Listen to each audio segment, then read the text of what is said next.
Hey, what's up, y'all? This is Rodney, and I'm back, and I just wanted to come and run my mouth and talk about the mess. All right, y'all, let's go ahead and get into it. So, we talked about Sexy Red, and her alleged low ticket sales. Well, unfortunately for Sexy Red, those rumors were true. Now, this is according to Hot97.com. So, Sexy Red tour dates canceled amid low ticket sales. So, Sexy Red's tour plans have hit a major snag as she faces challenges with low ticket sales. The rapper's highly anticipated.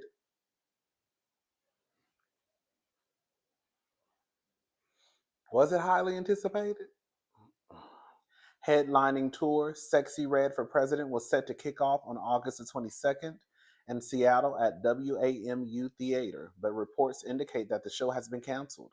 Unfortunately, this is not the only change. Her scheduled performances in Portland on August 23rd and Oakland on August 26th have also been canceled. The cancellations come as a blow to fans who are expressing their frustrations online despite the tour's high profile. There has been no official announcement from Sexy Red on her social media accounts, leaving many fans in the dark. Reactions from the fans have been harsh.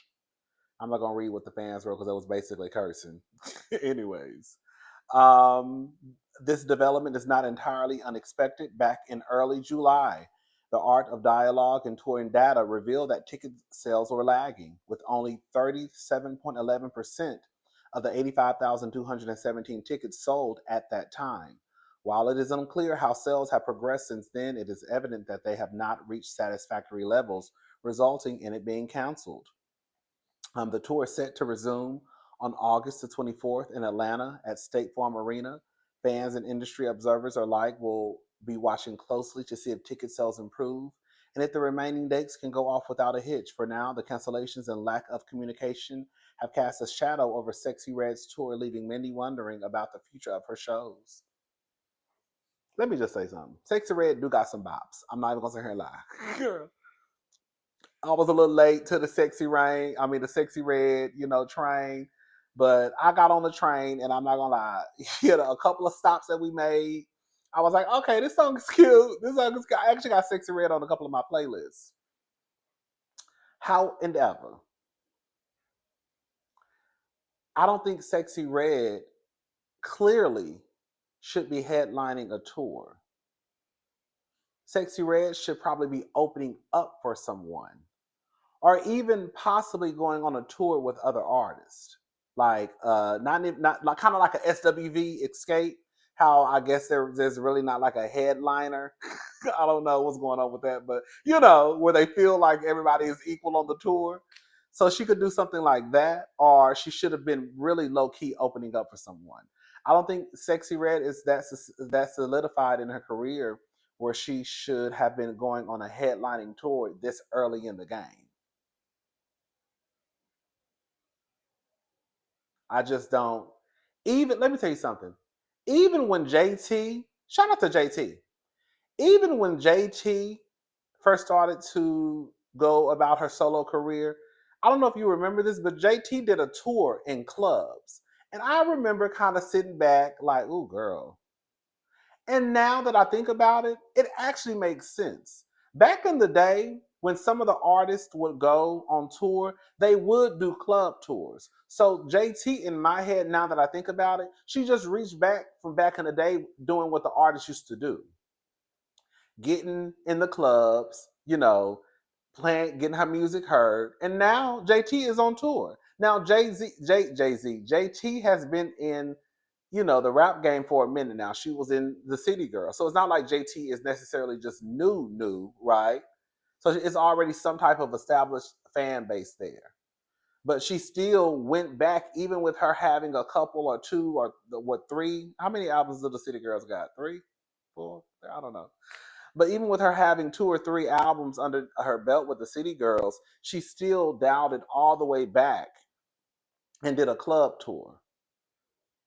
All I'm saying is for Sexy Red and some of the other girls and boys to kind of get ahead of what they're really like, of what they're meant to be doing, this is what happens. Because girl, you really should not be on tour you should not be headlining a tour. Girl, you sold 28. There's no shade. You sold what? How many copies of first week? Was it 28,000? 18? Something like that?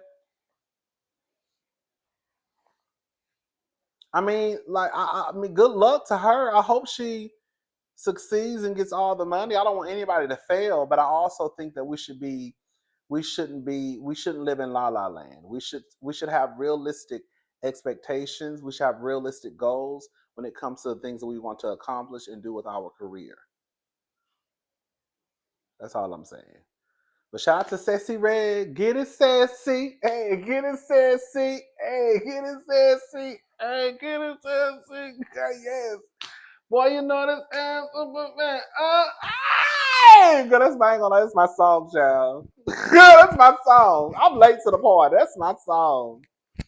Anyway, shout out to Sexy Red. All right. So remember, do y'all know Kathy Griffin? Kathy Griffin is a white comedian. She's one of my favorite comedians. Like, I remember I used to put her up there with like Bernie Mac, some more. Yes, I'm talking about Whitefish. Kathy Griffin used to be hilarious to me. I haven't seen one of her acts in a minute now, some years. But back in the day, let me tell you something. I used to talk to this guy. He was black. But I used to always think he was white. Girl, no shade. I used to think like, girl, when I first met him, I was like, oh, he's kind of white. Well, he gave me a little whitewash tea. And I felt like in my head, this is gonna sound so crazy. In my head, I think he looked at me as like BBC, if that makes sense, because he was so like white, but he was black. Anyways, that's how I really got into Kathy Griffin. Hello, girl, through him. I remember I would go to his apartment sometimes and we would just literally watch Kathy Griffin for hours and hours and hours. And the same show at that. He used to have it on DVD. It was on DVD, and we used to watch it all the time. Anyways, that's how I got into Kathy Griffin. Girl, I had looked him up some years ago because I couldn't remember his last name. I remembered his last name. He's married. He's married now. Uh-huh. He don't live in the United States anymore. I'll just leave it at that. He doesn't live in the United States anymore. He's married. The guy is Hispanic. I was like, oh, this is cute for him. So anyway, so Kathy Griffin. Kathy Griffin is one of my favorite comedians, or at least she was one of my favorite comedians. I might go see Kathy because I know at one point Kathy was on tour. Because I was looking up, because believe it or not, I was looking up Kathy's. I was looking to see like how she was doing and if she was on tour. And probably about 2 months ago, she was going on tour. She was on tour at the time. Anyways, so Kathy Griffin is someone who is a comedian, made a joke about Donald Trump, and baby, her life was flipped upside down, girl, all the way around. Mama was stressed. Mama couldn't fly. Mama was on the do not fly list. Baby, they really wore Kathy out. They wore Kathy Griffin out because she I'm not posting the picture. She got a prosthetic head and she put like ketchup or fake blood on it, and it was a joke to show that she was holding up Donald Trump's head, not realizing, girl, however you feel about that man, he's still the president of the United States. So stuff. And I think her life has finally kind of gotten back on track. But at one point, like they girl, they really showed Kathy, girl, you might be a rich white woman, but you're still a woman. That's the gag. Kathy probably thought she was a rich white woman, that she was gonna be okay, but they still show her you're still a woman, so you're really nothing to us, and we're gonna show you that. Okay. So I'm telling all that to say this: Hulk Hogan want me to drop the leg on Kamala. Hulk Hogan is not turning down the temperature on political violence because he's talking about performing one of his wrestling moves on Kamala Harris, though he blames it on alcohol. The Hulkster was at the Thirsty Cowboy in Ohio promoting his new beer Monday night when he grabbed the mic and started firing up the crowd, and things quickly flew off the rails. Hulk acts to place. Want me to body slam Kamala Harris? Want me to drop the leg on Kamala? Check out the video obtained by TMZ Sports. The crowd eats it all up. No surprise, Hulk's got it out for Kamala. He gave a speech praising Donald Trump last month at the RNC. Hulk took some more shots at Kamala in Ohio, including mocking her Indian heritage and making a racist gesture referring to indigenous Americans. So racist and ignorant if you're keeping score. At that point, Hulk seemed to realize he may have taken things too far and said it was just the beers talking. Girl.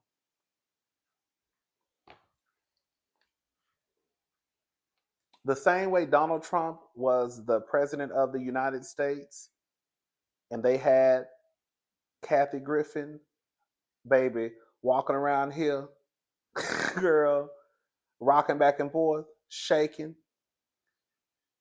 Kamala Harris is still the vice president of the United States, and they need to have Hulk Hogan walking around here stressed out, shaking, not knowing whether it's north, east, south, or west, not knowing what time it is, not knowing what day it is. They need to be on his ass.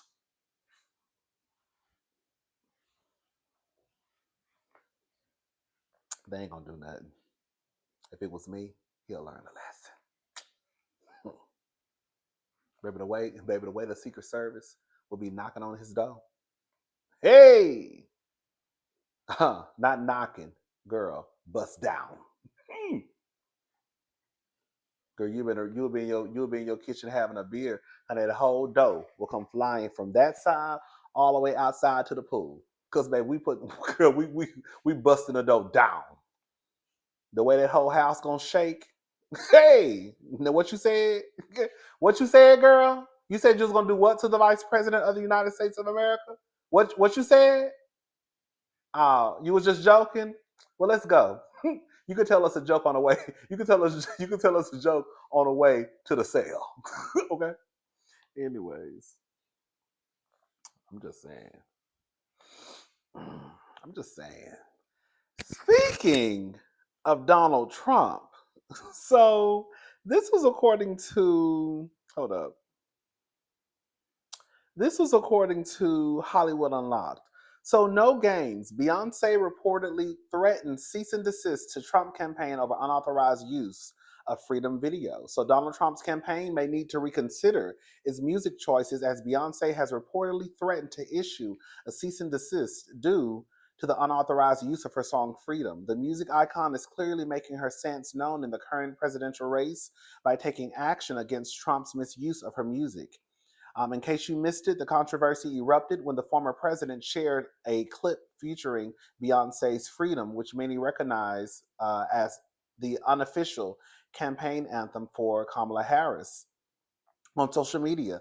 The 13-second video showed Trump disembarking from a plane in Michigan, accompanied by the track. However, according to a close source to Beyonce, who spoke with Rolling Stone, Trump's campaign did not even get permission to use it.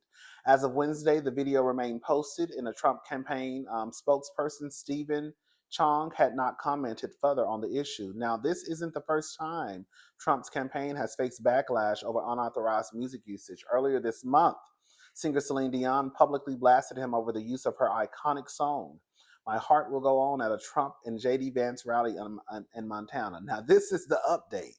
Girl.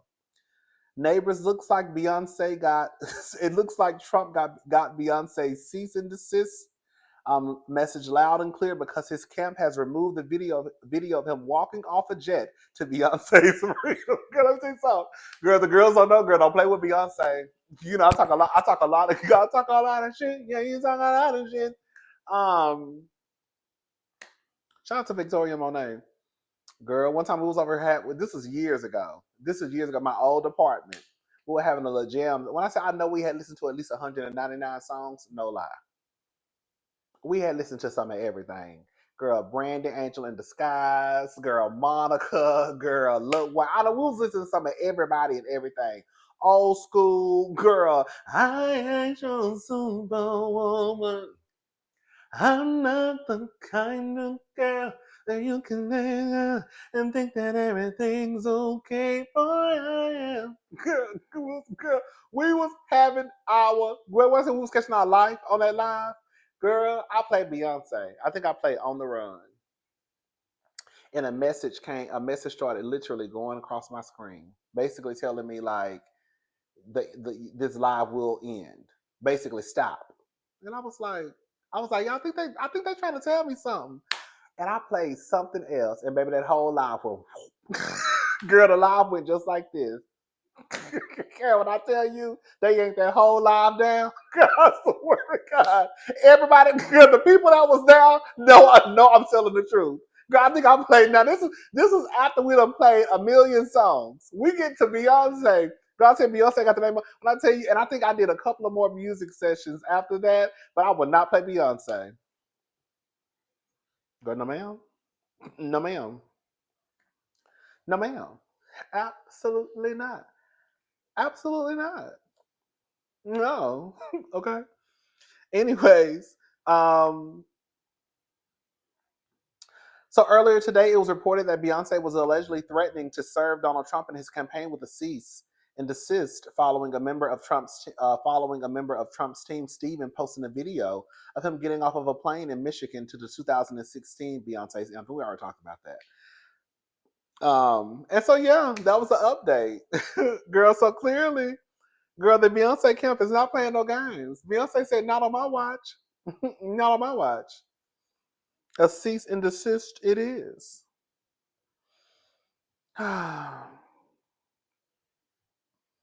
Girl, listen to this. Well, Lee Daniels says in order to reconcile with MoNique, he apologized for their previous feud, even if I didn't understand what I was apologizing for. Girl, when I tell you this is a stunt queen. Neighbors, this is interesting. Lee Daniels, can you put me in one of your projects? Girl. I'm gonna go. I'll go get an acting coach and all that good stuff. I heard you coming out with a movie star. Put me in it. All right. Um, we love to see Lee Daniels and MoNique reunited after their long-standing feud, but it seems like Lee doesn't know what he apologized for. Though the pair made up about 2 years ago, Lee recently spoke on their reconciliation during promo for the new film, The Deliverance. Wasn't that God working? First of all, part of me trying to find my higher power was also understanding what that meant forgiveness. That meant apologizing, even if I didn't understand what I was apologizing for. I had to understand that she was hurt and that was my sister and that I love her, Daniels told The Hollywood Reporter. As a reminder, MoNique infamously accused Lee of taking part in blackballing her in the industry after they worked on Precious. They gave The Hollywood Reporter a bit of insight into the conversation he had with her. He gave The Hollywood Reporter a bit of insight into the conversation he had with her. And like, what is this about? You know what I mean? This is crazy. I love you. This is enough. He went on to tell her, so not only am I going to apologize, but I'm going to apologize publicly to you. And we're getting ready to work together. And then we're going to work together again. How about that? Girl, on some real stuff. I don't know how Lee, and that's when it comes to apologies. Like, would you say that the apology was sincere? If Lee don't even know what he's apologizing about, then is it really a sincere apology? Is it really an apology from the heart if you can't even understand what you're apologizing for? To me, based off of MoNique talking about this every day and twice on Sunday, and don't get it twisted, I am still Team MoNique. When it comes to Tyler, Oprah, and Lee and how they did her, I am Team MoNique. I was Team MoNique when it first came out, and I'm gonna forever be Team MoNique in that situation.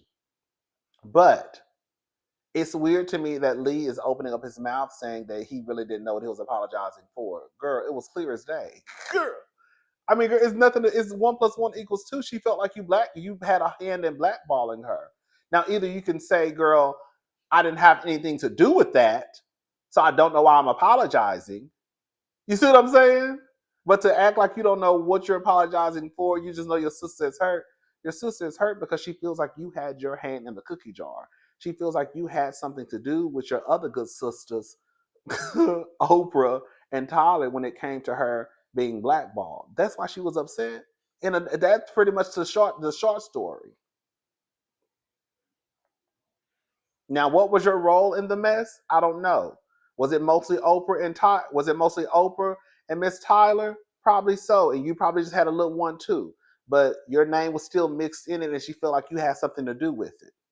That's why you apologize. But now you're saying you don't even want you apologize for. I don't know, Chad. It don't even matter no more. Girl, he apologized. She accepted the apology. They working and making money together. So shout out to Lee Daniels. Hey Lee.